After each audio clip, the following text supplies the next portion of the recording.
Smart city திட்டம், இது அதிமுக ஆட்சியில் கொண்டு வரப்பட்ட திட்டம். அதுவும் காலதாமதம் செய்து தான் அந்த பணியை செயல்படுத்தி கொண்டிருக்கிறாங்க. அதோட இன்றைக்கு வெள்ளலூரில் சுமார் 62 ஏக்கர் அளவில் 168 கோடி மதிப்பீட்டில் அந்த பணி நாங்கள் துவக்கணும். இங்கே இருக்கின்ற பேருந்து நிலையம் சிறப்பாக இருக்க வேண்டும் என்பதற்காக போக்குவரத்து நெரிசல் இல்லாமல் மக்கள் பயணம் செய்ய வேண்டும் என்ற அடிப்படையில் கிட்டத்தட்ட 50% பணிகள் நிறைவேற்று விட்டன. இதையும் இந்த விடியா திமுக அரசு கிடப்பில் போட்டுட்டுது. அதோட மேற்கு புறவழிச்சாலை அதிமுக ஆட்சியில் கொண்டு வரப்பட்டோம். இப்பொழுதுதான் டெண்டர் விட்டு அந்த பணியை துவக்கியிருக்கிறாங்க. இப்படி அனைத்து இந்திய அண்ணா திராவிட முன்னேற்ற கழக ஆட்சியில் கொண்டு வரப்பட்ட திட்டங்கள் எல்லாம் இந்த திட்டங்கள். ஆனால் ஒன்றுமே செய்யலை என்று இன்றைய முதலமைச்சர் தெரிவிச்சிட்டார். எப்படியாவது இந்த ஆட்சியாளர்கள் மக்களை குழப்பி அதில் ஏதாவது அரசியல் ஆதாயம் தேட வேண்டும் என்று முயற்சிக்கிறாங்க. ஒருபோதும் நடக்காது. அதிமுக ஆட்சியில் தான் இந்த கோயம்புத்தூர் மாவட்டத்தில், கோயம்புத்தூர் மாநகரில் இவ்வளோ பணிகளை இங்கே மட்டும் செஞ்சுருக்கிறோம். திமுக ஆட்சிக்கு வந்த பிறகு திரு ஸ்டாலினுடைய அரசு இந்த கோவை மாநகர மக்களுக்கும் கோவை மாவட்ட மக்களுக்கும் என்ன திட்டத்தை கொண்டு வந்தார்? திட்டத்தை அறிவிச்சு தான் இருக்கார். இது வரைக்கும் அந்த எந்த திட்டமுமே இன்னும் நடைமுறைப்படுத்தலை, பணியே துவக்கலை. அப்புறம் ஆய்வு மேற்கொள்ளணும்னு சொல்கிறார்.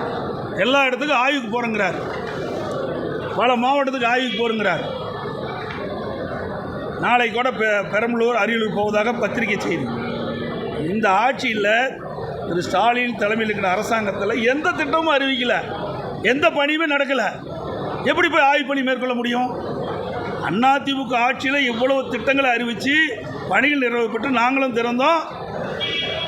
ஆட்சி மாற்றத்துக்கு பிறகு, திராவிட முன்னேற்ற கழகம் ஆட்சிக்கு வந்த பிறகு முதலமைச்சர் திரு ஸ்டாலின் நாங்கள் கொண்டு வந்த திட்டத்தை இன்றைக்கு முடிக்கப்பட்டு திறந்து வச்சிட்ருக்கார். இதுதான் நிலைமை.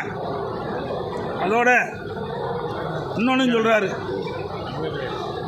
அரசு ஊழியர்கள் பற்றி சொல்கிறார்.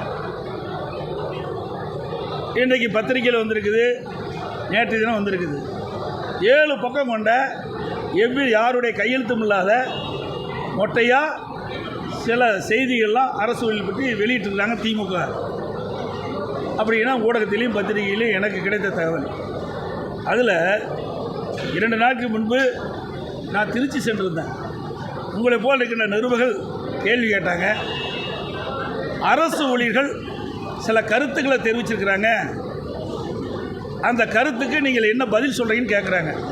அதுக்கு நான் சொன்ன பதில் தான், அந்த அரசு ஊழியர்கள் என்ன சொன்னார் என்று சொன்னதை சொல்லி நான் அந்த கருத்தை தெரிவித்தேன். சில அரசு ஊழியர் சங்கங்கள் தெரிவித்த கருத்து, தற்போதைய முதலமைச்சர் திரு ஸ்டாலினுக்கு எதிர்க்கட்சி தலைவராக இருந்தால்தான் அரசு ஊழியர் மீது கரிசனம் வரும் என்றால் 2026 தமிழ்நாடு சட்டமன்ற பொதுத் தேர்தலில் அவருக்கு எதிர்க்கட்சி தலைவர் பதவியை அளிக்க நாங்கள் தயார் என்று அரசு ஊழியர் சங்க நிர்வாகிகள் வெளிப்படையாக தெரிவித்த கருத்து ஊடகத்திலையும் பத்திரிகையில் வருது. அந்த கருத்து தான் நான் சொன்னேன். அதுவுமே அரசு ஊழியர்கள் இந்த கருத்து தெரிவிப்பதற்கு காரணமே 2021 சட்டமன்ற பொதுத் தேர்தலின் போது திராவிட முன்னேற்ற கழகத்தின் சார்பாக திராவிட முன்னேற்ற கழக தலைவர் அன்றைய தினம் எதிர்க்கட்சி தலைவராக இருந்த திரு ஸ்டாலின் அவர்கள் தேர்தல் அறிக்கையாக வெளியிட்டார்.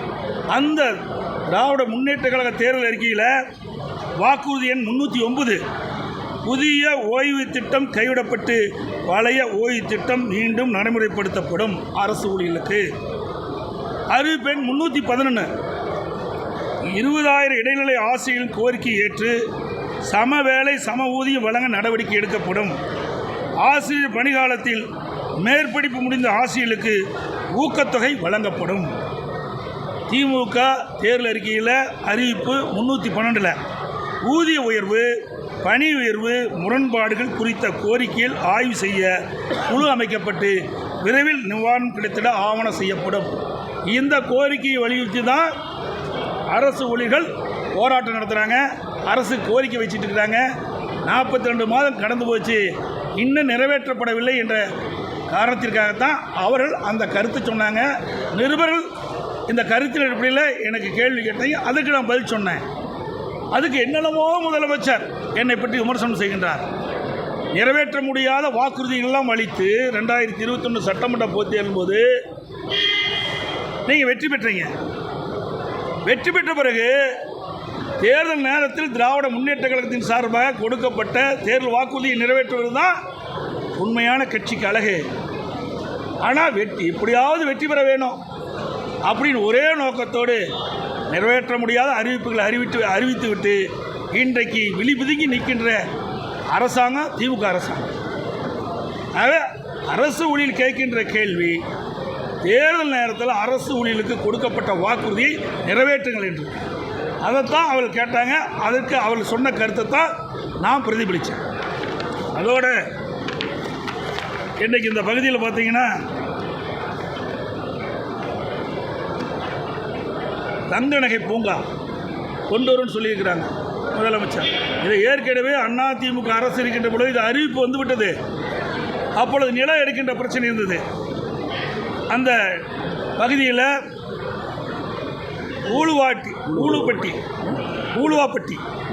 பூலுவாப்பட்டி என்ற பூலுவாப்பட்டி பேரூராட்சியில் அந்த பகுதியில் தங்க நகை பூங்கா அமைப்பதற்கு நாங்கள் நடவடிக்கை மேற்கொள்ள இருந்த பொழுது ஆட்சி மாற்றம் ஏற்பட்டது. திமுக ஆட்சிக்கு வந்த பிறகு நாங்கள் தேர்வு பண்ணுற இடம் தொண்டாமுத்தூர் தொகுதி இருந்தது.